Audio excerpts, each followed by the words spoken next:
사랑하는 성소의 땅을 가다 시청자 여러분 안녕하십니까? 윤석전 목사입니다. 오늘도 제 옆에는 각 지파를 소상히 지리적으로 신학적으로 설명해 주실 홍순아 교수님, 이영훈 교수님 나와 계십니다. 오늘 두 교수님 많이 기대가 됩니다. 고맙습니다. 에브라임 지파의 성읍 야누아와 다낙 실로는 에브라임 지파의 동쪽 경계를 이루는 곳이기도 합니다. 이곳은 하나님께서 아브라함과 이삭과 야곱에게 땅을 기업으로 주시겠다고 약속하신 그 약속이 실현됨을 증명해 주는 곳이기도 합니다. 그런데 그 지역의 에브라임 지파 사람들은 하나님의 명령에 불순종하고 하나님을 도전함으로 하나님을 아프게도 했습니다. 이렇게 우리 인간이 살아가는 지역 땅 속에서 하나님의 약속의 성취와 하나님에 대한 또 배반도 불순종도 있음으로 말미암아 좋은 역사와 나쁜 역사도 담고 있는 현장입니다. 그 현장들 중에 오늘은 에브라임 지파인 작은 성읍들을 찾아가 보시겠습니다. 먼저 나란과 비라돈입니다.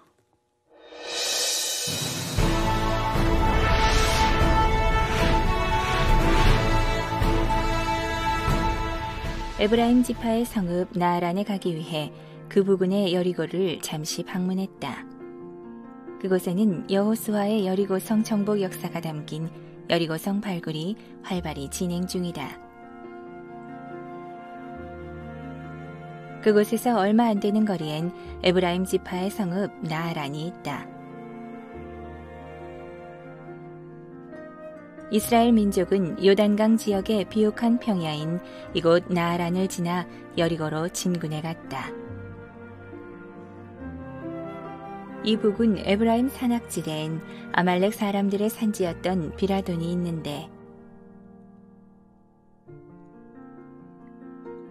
이곳에서 태어난 압도는 이스라엘의 사사로 활동했다. 지금도 남아있는 고대 성벽은 현재 아이들의 놀이터로 방치되어 있다.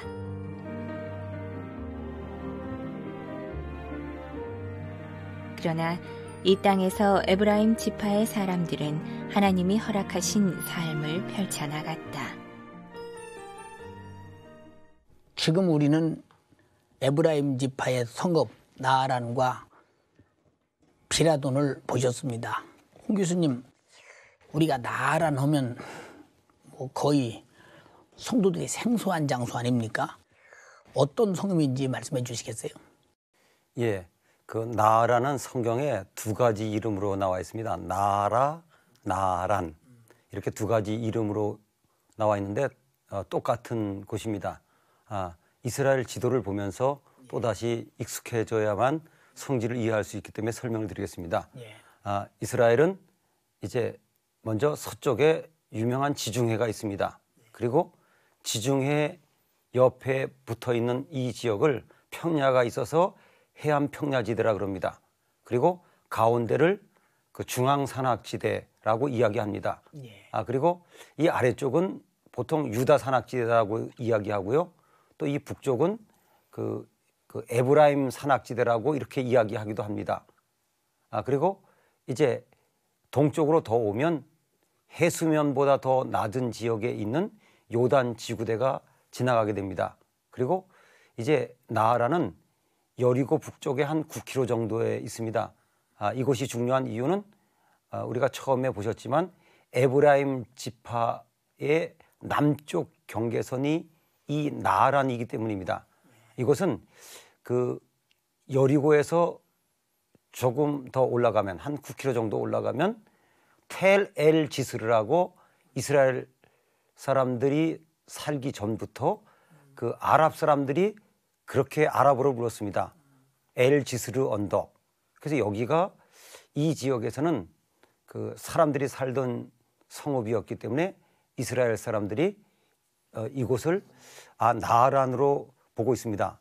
근데 이 지역은 가보신 분들이 거의 없는 것이 그 여리고 자체가 팔레스틴 지역이고 또 이 지역은 승용차로는 갈 수가 없는 지역입니다.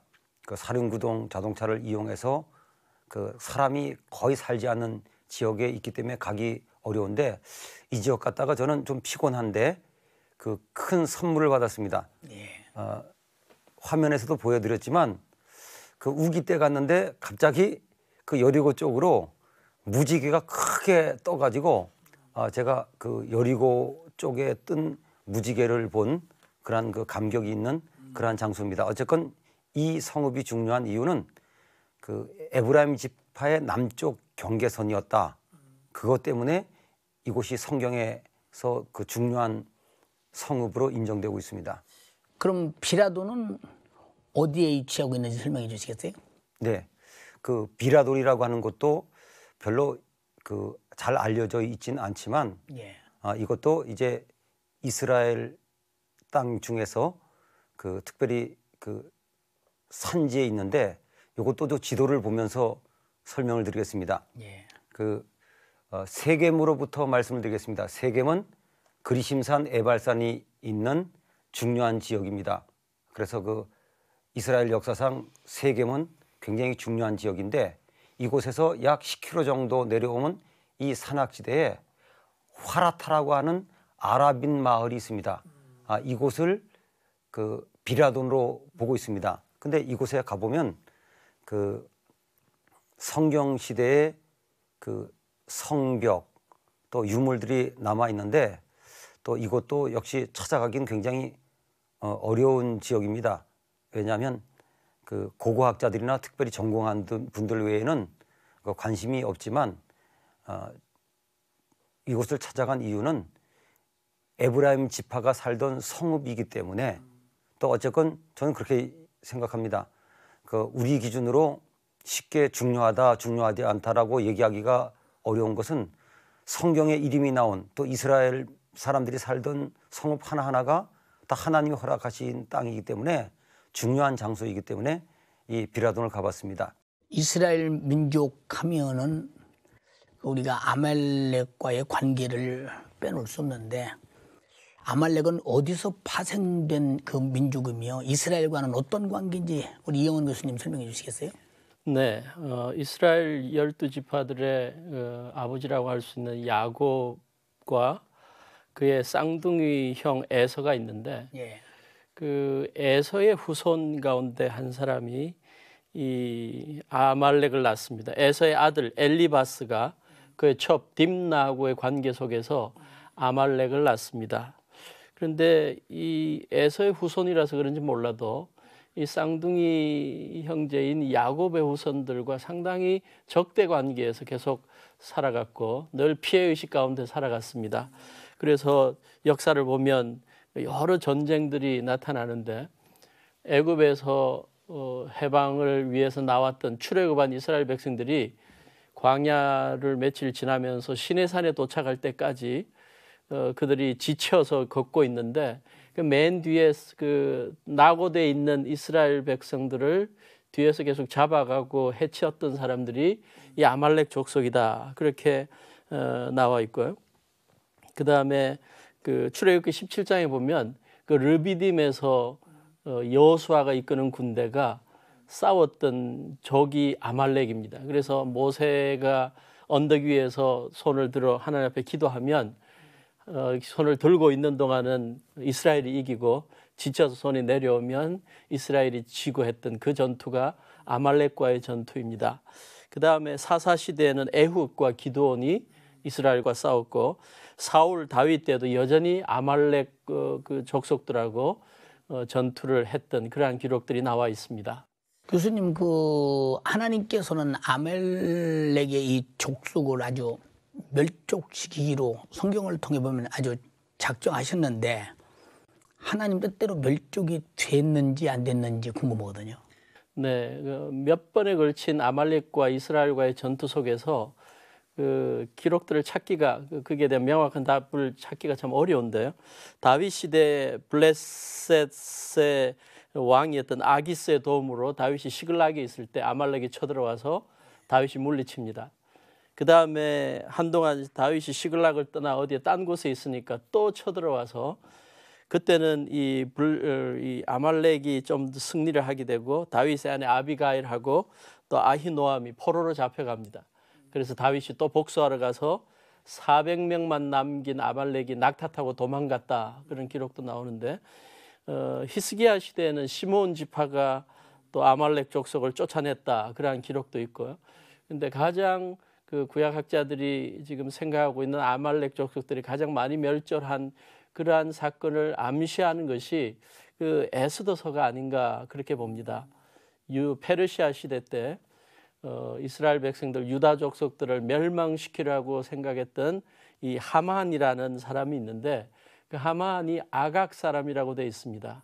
아각은 그 아말렉의 왕 가운데 아각이라는 이름이 있어서 그의 후손과 연관된 게 아니냐라고 추론하고, 그래서 결국 에스더에서 보면 이 유다 백성들을 멸절하려 했던 하만이 자기 꾀에 빠져서 그도 장대에 높이 달려 죽고, 또 그와 함께 했던 여러 사람들이 같이 멸망했다 그러는데, 그때 같이 죽음을 당한 자가 이 아말렉 족속이 아닌가라고 추론을 하고 있습니다. 예.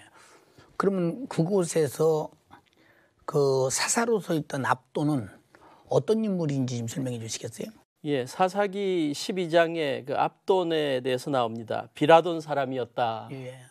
그다음에 이스라엘 사사로 8년 동안 활동했다. 그다음에 죽어서 에브라임 땅 아말렉 사람의 산지 비라돈에 장사되었다, 그러한 기록이 있는데, 사사는 한면으로는 이스라엘 백성들이 어떤 법적 논쟁이 있을 때 재판을 해주고 공의롭게 판단해주는 일을 했고, 또 외부에서 딴 나라들이 전쟁을 하고 쳐들어왔을 때 예. 그들이 나서서 막아주는 전쟁 영웅이기도 했습니다.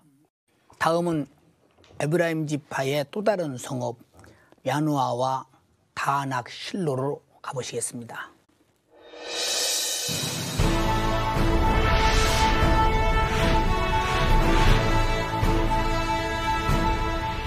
세겜에서 남동쪽으로 11km를 달리면 에브라임 지파의 영토이며 동쪽의 경계를 이루던 성읍 야누아가 나온다. 현재 키르벳 야눈으로 동일시되는 야누아는 성경시대부터 사람들의 거주지였는데, 당시 이스라엘 민족은 이곳에 진군해 왔고 삶의 역사를 펼쳤다.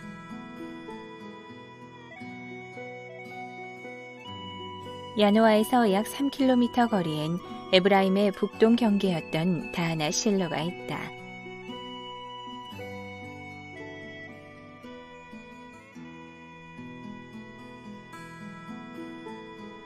키르벳 하나 엘포카라는 이름의 지역으로 지금은 비록 폐허로 남아있지만 이곳 또한 성경시대부터 사람들의 거주지로 에브라임 지파의 주민들의 삶이 펼쳐졌던 성경 속의 성읍이다.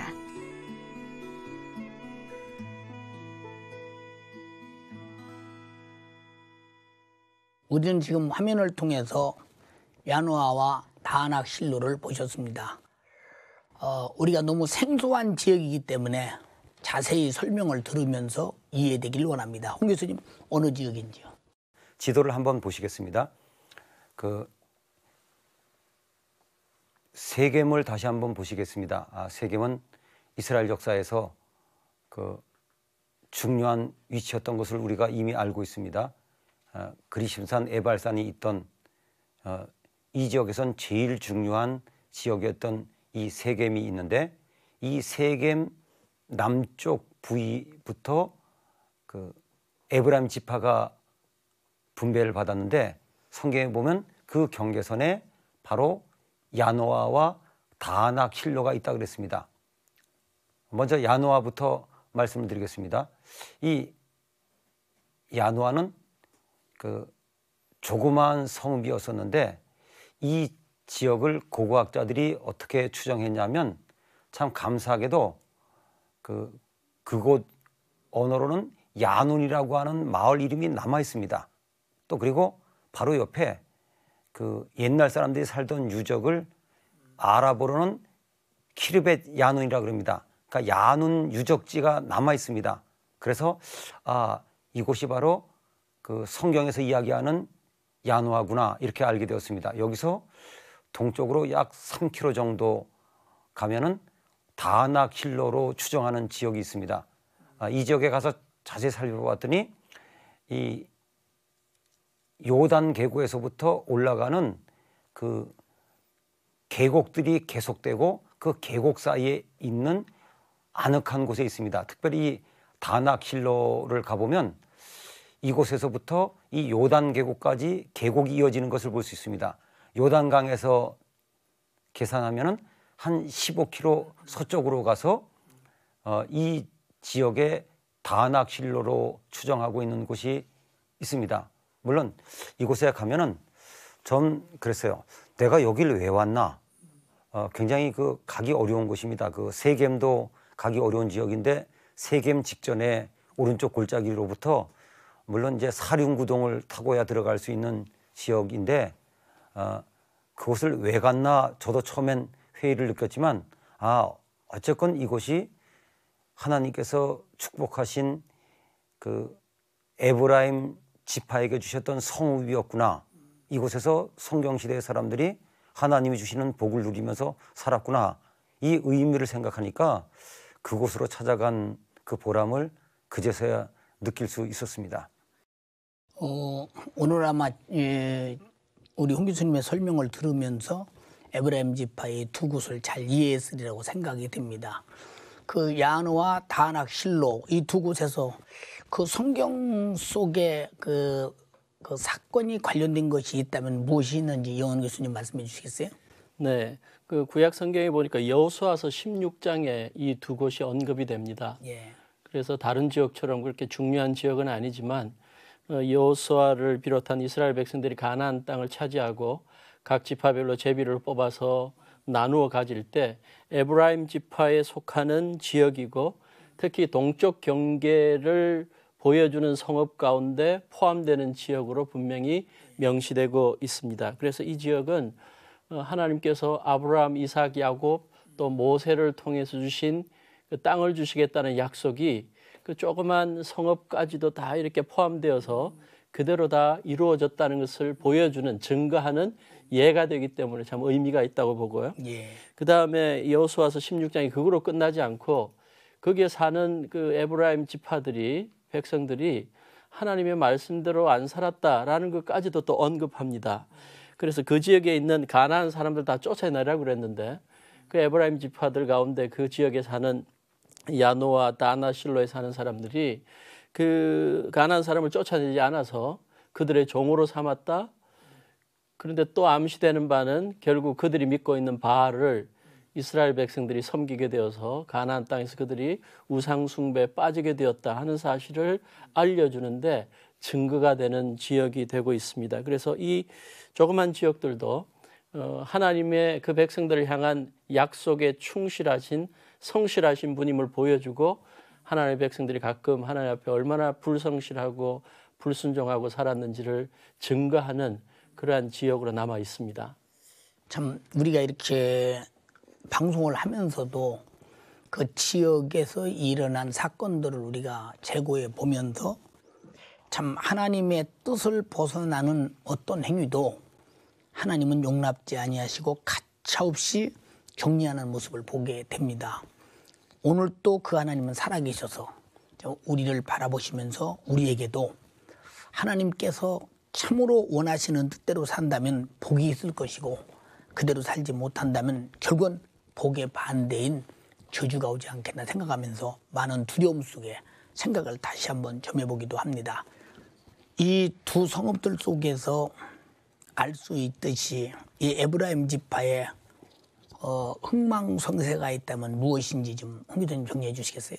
예, 그 에브라임 지파는 우리가 조금 전에 살펴본 것처럼 그 제일 중요한 성읍은 실로밖에 없었습니다. 예. 그것은 그 실로가 바로 그 예루살렘을 수도로 정하기 전에 사실상의 수도 역할을 했었고 하나님의 법궤가 있었기 때문입니다. 그런데 이스라엘 민족이 이 법궤를 전쟁의 수단으로 사용했기 때문에 빼앗기지 않았습니까? 예. 그런데 고고학자들이 그 발굴한 바에 의하면 그 이 텔 실로가 파괴되었다 그럽니다. 그래서 전쟁으로 인해서 파괴되었을 것으로 추정하고 있습니다. 그래서 블레셋의 공격을 받아서 이 고대 실로가 파괴되었다. 그 다음에 재건된 기록이 없습니다. 그것은 이렇게 보고 있습니다. 그 법궤가 있었기 때문에 실로가 실로였는데 이제 법궤가 다시 돌아오지 않고 기럇 여아림 쪽으로 다시 돌아왔다가 내중엔 예루살렘으로 가지 않았습니까?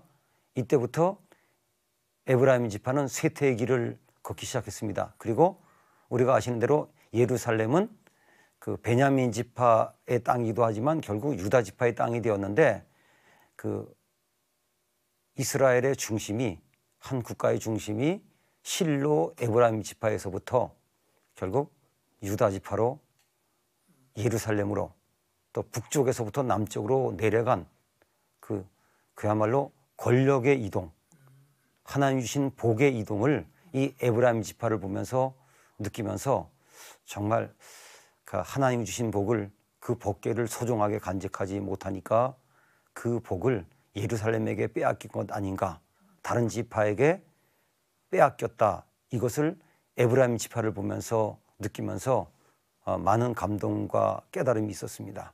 이 교수님, 오늘 우리가 그 시청자들과 함께 알아본 그 성읍들은 그리 많이 알려지지 않고 생소한 이런 성읍들이기도 합니다. 오늘 우리가 이런 성읍들까지 알아야 하는 이유가 있다면 무엇일까요?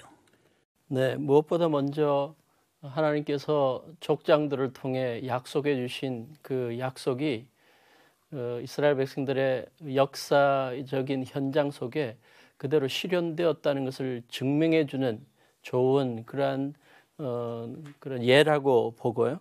특별히 요즘 신학계 일부에서는 성경에 나오는 내용들이 다 허구라든지 역사성이 없다고 하는 그러한 사람들도 있는 시점에 이러한 조그마한 성읍들이 실존해왔고 또 지금도 조금 변경된 이름으로 존재하고 있다는 사실은 하나님께서 성경에서 말씀하신 그 모든 것들이 역사적인 사건이고 실제했고 이루어진 약속이 성취된 사건이라는 것을 입증해 주기 때문에 이러한 성읍들을 연구하는 게 중요하다고 봅니다. 또 하나 이러한 성읍들에 살았던 평범한 하나님의 백성들, 보통 사람들의 삶이 어땠는지도 보여주기 때문에 중요하다고 봅니다.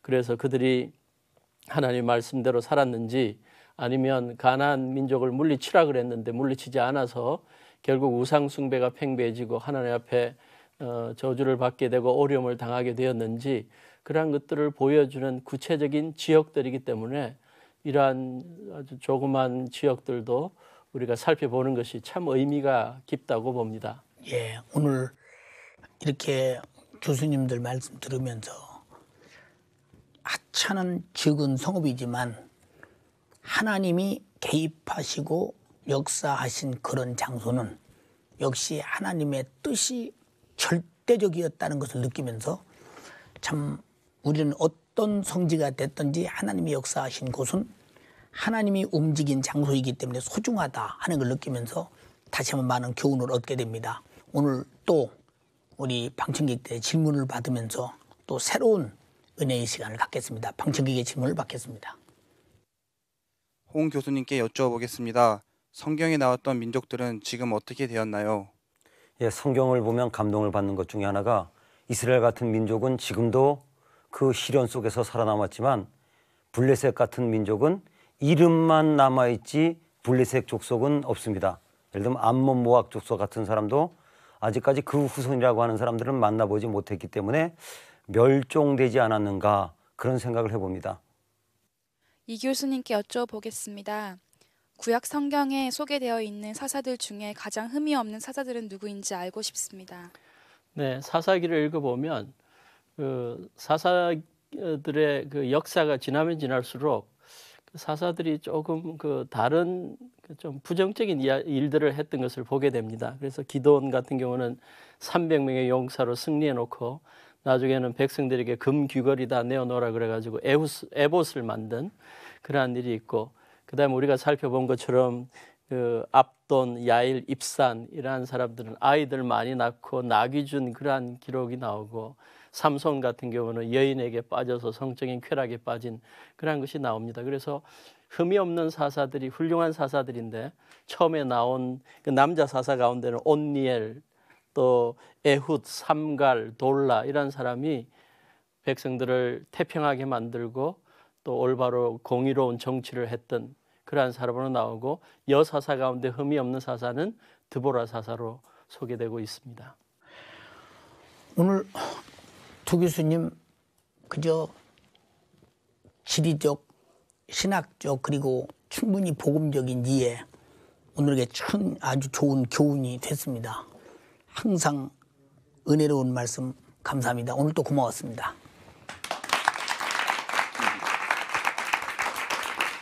오늘은 에브라임 지파 적은 성들을 돌아봤습니다.